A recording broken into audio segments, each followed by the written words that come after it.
जी बिस्मिल्लाहिर्रहमानिर्रहीम, अस्सलाम वालेकुम। Welcome back again in E education. अच्छा व्यूअर्स, स्टूडेंट्स, आज हमारा टॉपिक है एवोगैड्रोस नंबर। लास्ट टाइम बेटा हमने तज़किरा किया था मोल का और एवोगैड्रो का आपस में बहुत ही गहरा कनेक्शन है। जैसे बेटा हम एवोगैड्रो को डिफ़ाइन करते हैं कि the number of particles present in one mole of a substance, कि एक मोल सब्सटेंस में जितने पार्टिकल्स होंगे वो एवोगैड्रो नंबर कहलाएंगे, या एवोगैड्रो नंबर ऑफ़ पार्टिकल्स के मैस को आप एक मोल भी कहते हैं। यानी कि इन दोनों डेफिनेशंस को एक दूसरे से बयान किया जा सकता है। तो बेटा जैसे मैं आपको रोज़मर्रा की मिसाल देता हूँ कि अगर 1 दर्जन चीज़ है तो इसी तरह समझ लें कि 1 मोल चीज़ है।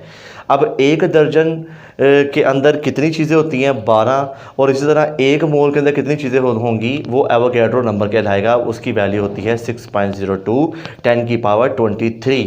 और ये बेटा वैल्यूज़ कोई सपोज़ नहीं की गई, कोई समझ लें कि आइडियल वैल्यूज़ नहीं है ये बेटा हमारे पास प्रैक्टिकल वैल्यू है कि अगर 1 बाय एवोगैड्रो नंबर करें तो मैंने बताया था, मैंने प्रूफ किया था कि वो बराबर होता है 1 AMU के। तो ये वैल्यू कैलकुलेटेड है, ठीक है। और इससे ना एक पार्टिकल ज़्यादा ना एक पार्टिकल कम होगा तो उसको एवोगैड्रो नंबर कहेंगे। पूरा एवोगैड्रो नंबर क्या होता है? 6.02 10 की पावर 23। तो बेटा अब हम आए इसको डिफ़ाइन करते हैं, देखते हैं। तो द नंबर ऑफ़ पार्टिकल्स क्या हो सकते हैं? पार्टिकल्स एटम्स हो सकते हैं, पार्टिकल्स आइंस हो सकते हैं, पार्टिकल्स मॉलिक्यूल्स हो सकते हैं, पार्टिकल्स फार्मूला यूनिट्स हो सकते हैं। यानी कि 1 मोल सब्सटेंस के अंदर नंबर ऑफ़ एटम्स कितने हैं, ये भी एवोगैड्रो नंबर है। 1 मोल सब्सटेंस के अंदर नंबर ऑफ़ मॉलिक्यूल्स कितने हैं, ये भी एवोगैड्रो नंबर हो सकता है। अगर 1 मोल सब्सटेंस फार्मूला यूनिट्स है या आयनिक कंपाउंड है तो वो कितने होंगे फार्मूला यूनिट्स, वो भी एवोगैड्रो नंबर ही कहलाया जाता है, ठीक है। अब ज़रा बेटा एक मिसाल ज़रा देख लें, मैं आपको मिसाल देता हूँ समझाने के लिए, भी मेरे माइंड में आई है। ये फ़र्ज़ करें कि ये हमारे पास एक बीकर है, ठीक है ना। उसके अंदर हमने वाटर लिया हुआ है और आपको पता है कि वाटर जौन सा है छोटे छोटे मॉलिक्यूल्स पर मुश्तमिल है। जब हमने मॉलिक्यूल्स पढ़ाया था तो हमने इसकी मिसाल दी थी आपको, ठीक है ना। तो ये बेटा मॉलिक्यूल्स इस पानी में है और ये जुड़े हुए हैं ड्यू टू हाइड्रोजन बॉन्डिंग। अब बेटा सपोज करें मैं इन मॉलिक्यूल्स को काउंट करना चाहता हूँ, तो बेटा मैं मॉलिक्यूल्स को कैसे काउंट कर सकता हूँ? How can it possible? तो एवोगैड्रो ने ये काम बड़ा आसान कर दिया है। उसने कहा है कि अगर ये वाटर 18 ग्राम है, अगर ये वाटर 18 ग्राम है, मीन्स कि अगर ये वाटर 1 मोल है तो ये जो पार्टिकल्स होंगे वाटर के वो 6.02 10 की पावर 23 ही होंगे। मसलन कि एक ये पार्टिकल H2O, दूसरा भी H2O, तीसरा भी H2O। तो मैं इन सब पार्टिकल्स को काउंट करता जा रहा हूँ। अगर ये वाटर 18 ग्राम है या 1 मोल है तो ये पार्टिकल्स कितने होंगे?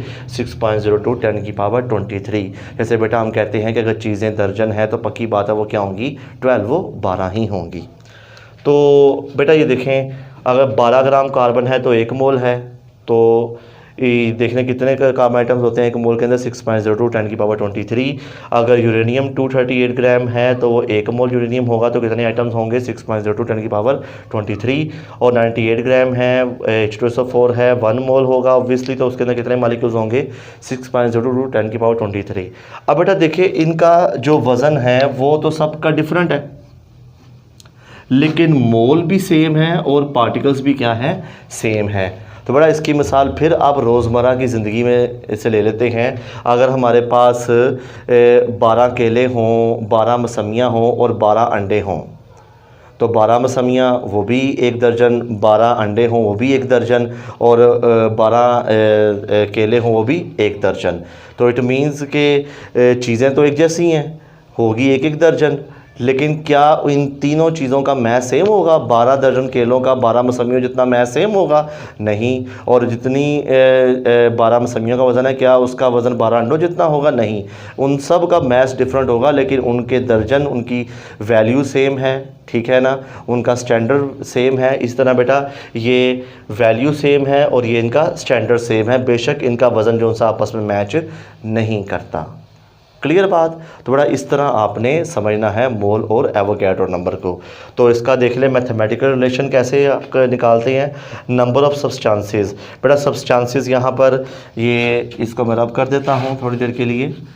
तो नंबर ऑफ़ सब्सटेंसेस जौन सी हैं बेटा, ये एटम्स भी हो सकते हैं, ये मॉलिक्यूल्स भी हो सकते हैं, ये हमारे पास फार्मूला यूनिट्स भी हो सकते हैं, और ये बेटा हमारे पास आइंस भी हो सकते हैं। यानी कि number of atoms, given mass of atom, molar mass of atom into Avogadro number. अगर नंबर ऑफ़ मॉलिक्यूल्स हो तो given mass of molecule, molar mass of molecule into Avogadro number. इस तरह नंबर ऑफ़ आइंस निकालने हो, number of formula units निकालने हो तो बेटा गिवन मास ऑफ आइंस या given mass of formula units, molar mass of ions या molar mass of formula units into Avogadro number. तो given mass by molar mass बेटा ये small m by capital M into Na क्या है, इसको denote किया जाता है Na को Na से एवोगैड्रो नंबर को। तो n इंटू Na बेटा ये आपके पास नंबर ऑफ़ सब्सटेंसेस निकल आती हैं कि अगर आपके पास मोल हो तो मोल इंटू एवोगैड्रो नंबर कर देंगे तो आपके पास क्या निकल आएगा, नंबर ऑफ़ सब्सटेंसेस या number of electrons, number of protons. कुछ भी आपको क्वांटिटीज़ के लिहाज से पूछा जाए तो बेटा आपने मोल निकाल कर मल्टीप्लाई कर देना है एवोगैड्रो से। अब आपको मोल पता हो, नंबर ऑफ़ सब्सटेंसेस बेटा खुद ही निकाल लेंगे उसको एवोगैड्रो से मल्टीप्लाई करके। ये बेटा क्वेश्चन नंबर 8 मीन्स के एग्जाम्पल नंबर 8 है बेटा बुक में। इसको मज़ीद हम देखते हैं, एग्जाम्पल करेंगे, आइडिया मज़ीद समझ में आ जाएगा एवोगैड्रो का। वो कहता है कि how many molecules of water in 10 gram of ice, के 10 ग्राम आइस के अंदर कितने वाटर मॉलिक्यूल्स होंगे।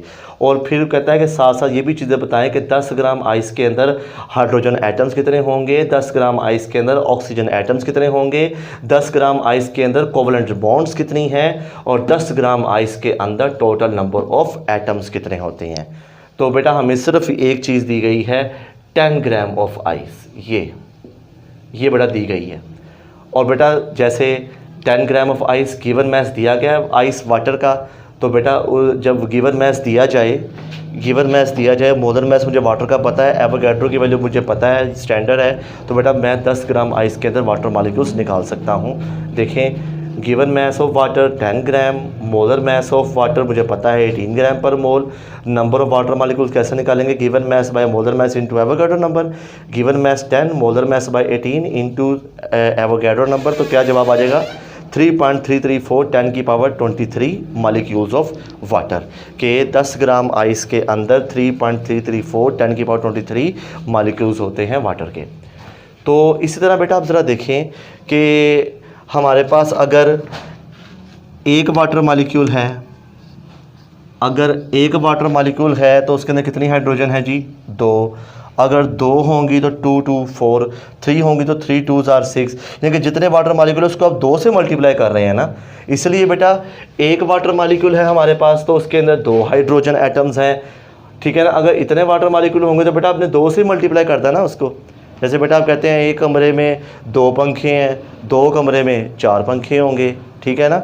इस तरह बेटा आपने समझना है कि एक वाटर मॉलिक्यूल में 2 हाइड्रोजन है, और अगर इतने वाटर मॉलिक्यूल हैं तो कितने हाइड्रोजन होंगे, उसको 2 से मल्टीप्लाई करना पड़ेगा। तो बेटा ये जवाब आ जाएगा आपके पास 6.6 से 10 की पावर 23। अब ऑक्सीजन निकालने के लिए ये हमारा हाइड्रोजन निकल गया। अब ऑक्सीजन आइटम निकालने के लिए एक वाटर मॉलिक्यूल में एक ऑक्सीजन है, इतने वाटर मॉलिक्यूल में क्या होगा, तो उसको एक से मल्टीप्लाई करना पड़ेगा। तो बेटा उतनी ही होंगी 3.34 10 की पावर 23। ये भी क्लियर हो गया। देन फिर अब एक वाटर मॉलिक्यूल के अंदर 2 कोवलेंट बॉन्ड्स हैं, ये देख लें आप, एक वाटर मॉलिक्यूल के अंदर 2 कोवलेंट बॉन्ड्स हैं, इतने वाटर मॉलिक्यूल्स होंगे तो 2 से मल्टीप्लाई करना पड़ेगा। तो बेटा ये भी निकल गया नंबर ऑफ कोवलेंट बॉन्ड्स। अब एक वाटर मॉलिक्यूल के अंदर क्या है, 3 एटम्स हैं जी हाइड्रोजन के, देख लें 1 2 3 वाटर नंबर ऑफ एटम्स। एक वाटर मॉलिक्यूल में कितने हैं, 1 2 3 हैं आइटम्स। तो इतने वाटर मॉलिक्यूल्स के अंदर 3 से मल्टीप्लाई करना पड़ेगा, तो 10.02 10 की पावर 23 बेटा ये भी हमारे पास निकल गया। देखिए सिर्फ एक चीज़ दी गई थी गिवन हमें, हमने बेटा ये सारी चीज़ें मालूम कर ली। बेटा ज़रूरी नहीं कि आप ये चीज़ें मालूम कर सकते हैं, आप वाटर के अंदर और भी चीज़ें हैं बेटा वो भी निकाल सकते हैं। अब एक वाटर मॉलिक्यूल के अंदर कितने इलेक्ट्रॉन्स होते हैं, कितने प्रोटॉन्स होते हैं, कितने न्यूट्रॉन्स होते हैं, बेटा वो भी चीज़ें निकाल सकते हैं यहाँ से कि जितने इलेक्ट्रॉन्स होंगे उसको इतने मॉलिक्यूल से मल्टीप्लाई कर देंगे तो बेटा 10 ग्राम के अंदर जितने इलेक्ट्रॉन होंगे बेटा वो भी आपके पास आ जाएंगे। क्लियर जी। तो बेटा ये आगे एग्ज़ाम्पल नंबर 9 है, बेटा वो ख़ुद कीजिएगा, बिल्कुल इसी तरह ही है।